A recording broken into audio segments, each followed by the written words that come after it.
Hello, Patreon friends. Oh, I got a kitty jumping on the desk. I'm going to call this one the dynamics of water and also the automatic stimulus response. Automatic response to the stimulus. Which brings me back here, medulla oblongata, and the autonomic nervous system, and the parts of the brain in there that respond automatically to a stimulus. Let me give a couple of examples here. All right, this is the target here. And we'll see the autonomic nature of the stimulus. I don't know if my system audio is going to work here, because I've been having problems with my system audio with my video editing. But let's take a look. I'll narrate if I don't get any audio. Okay, getting ready here. Formation mechanism is what I'm looking for as well. From stimulus formation mechanism, dimensional sensation. That's what I'm wanting. Let's move up to when it happens here. I'm getting ready. I'm getting myself prepared. Watch this.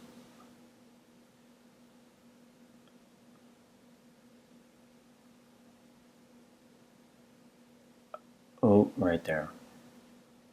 Yeah, I felt that one. Really good. I felt that one. Now let me explain the autonomic nature of that. Is that what happened right here? Let's go back just a little bit.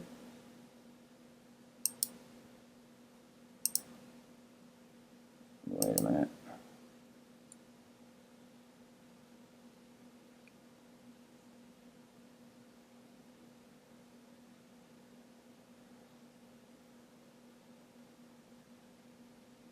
Right there. See, this happened and then I consciously respond to it. That was an autonomic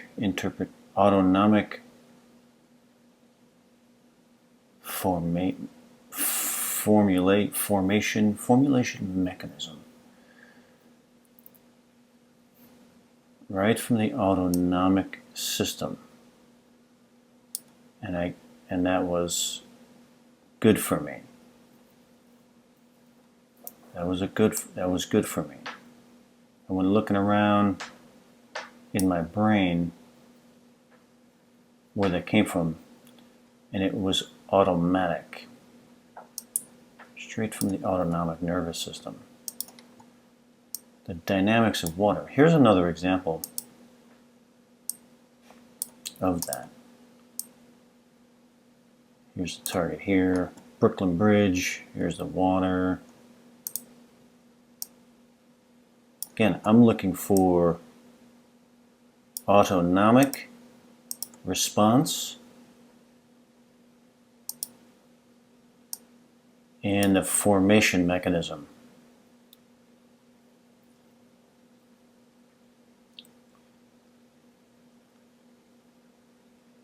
And the part of my brain that is producing it here within the medulla oblongata, producing proprioception through the cerebral peduncle. These are dimensional sensations. Here I go. Oh man, boom, automatic. I couldn't, it was like, oh man, really?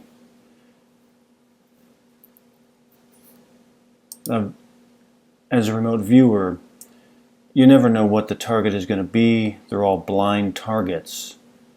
When a target happens that has a prominent water element, it's not that common. It's just not that common to have it come in so prominently. And then I worked 4 experimental targets.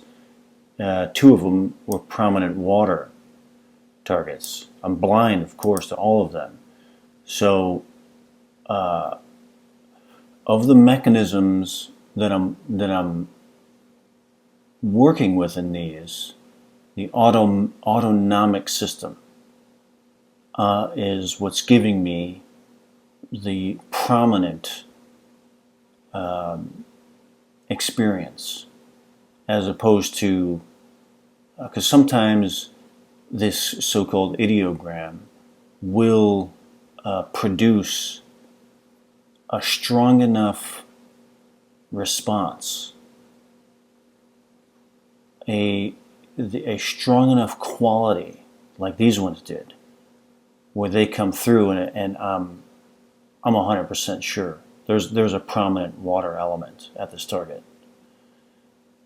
The quality of that autonomic response indicates to my thinking mind up here, I'm 100% sure that there's a prominent water element here, which again is not always common when you're dealing with these types of random targets. Could be anything, it's not UFO nonsense and all that. These are straight out verifiable, you're on or you're off targets. There's you're on or you're off. That's it. You can't, oh, the angels were talking to me or the UFOs or whatever. No, these are straight, no nonsense targets, and that's why they're so important to utilize. Again, boom. The automatic response is indicating to me that there's a prominent water element here. The quality of the response has qualities and the strength that I am 100% sure that there's a prominent water element there.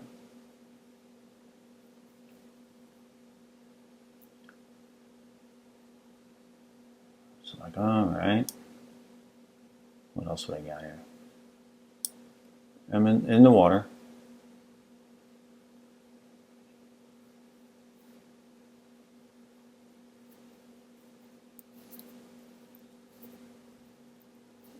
See, I didn't like that. See, the notion here, this was a notion. Oh, there's a guy in a boat out there. Feedback doesn't indicate that. But the quality of that was not right. I didn't feel good about that at all. That was a distraction. Those creative additions.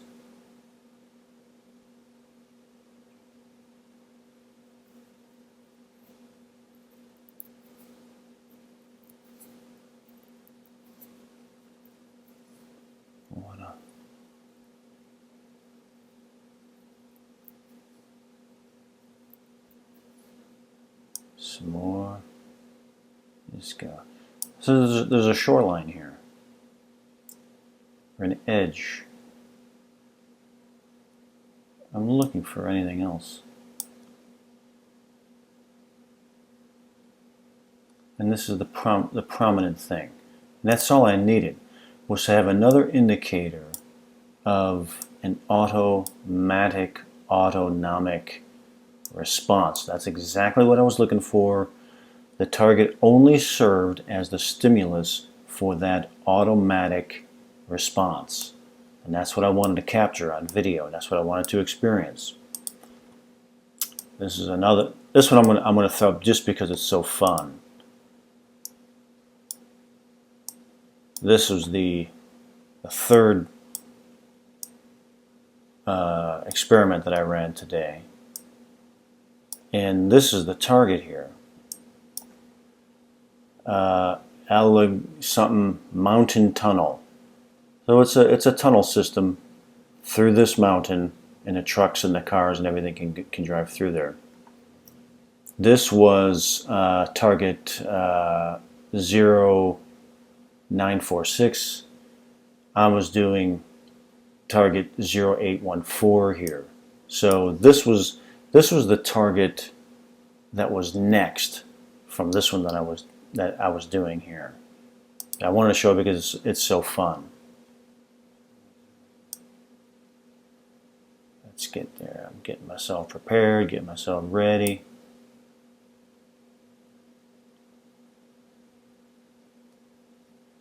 Some curves, loop kind of things, and I'm still working off the autonomic system here because it's what's giving me the most experience this morning. And so, all right, I'm going to stick with the autonomic and move through the rest of my brainstem from the autonomic, from the peduncle.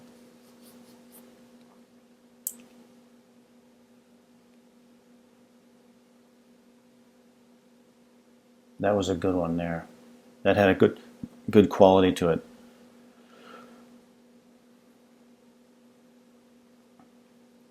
That peak had the quality that I was looking for automatically.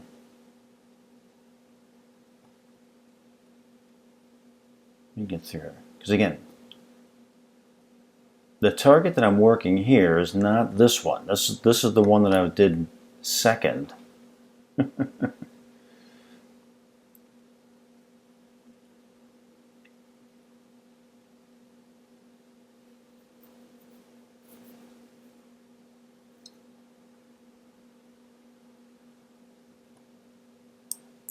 Let me get through it because I'm waiting and I'm waiting and I'm waiting for a dimensional sensation. I have to go back to the autonomic realm.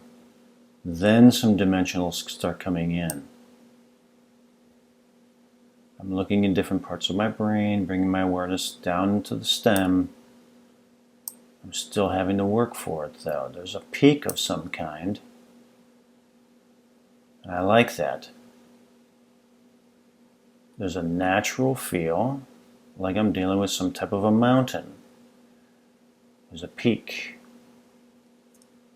And it's heavy, earthy.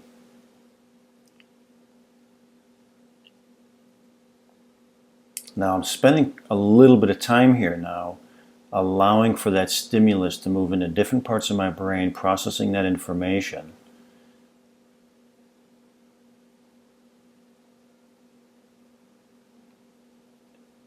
And it goes into an element here of the visual cortex, and I see an element of the target right here. I'm experiencing it right here, and it's a little kind of hard to make sense of it.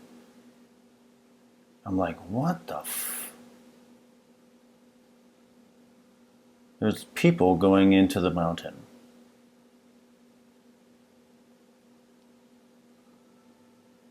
That's what I'm saying, right? Are people going into a cave or into the side of the mountain? That's what I'm saying, if my system audio may not be working.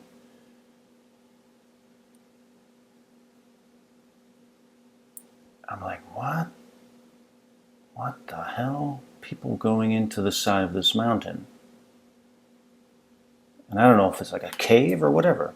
People going into the mountain. Anyway, that one was fun. I enjoyed seeing that.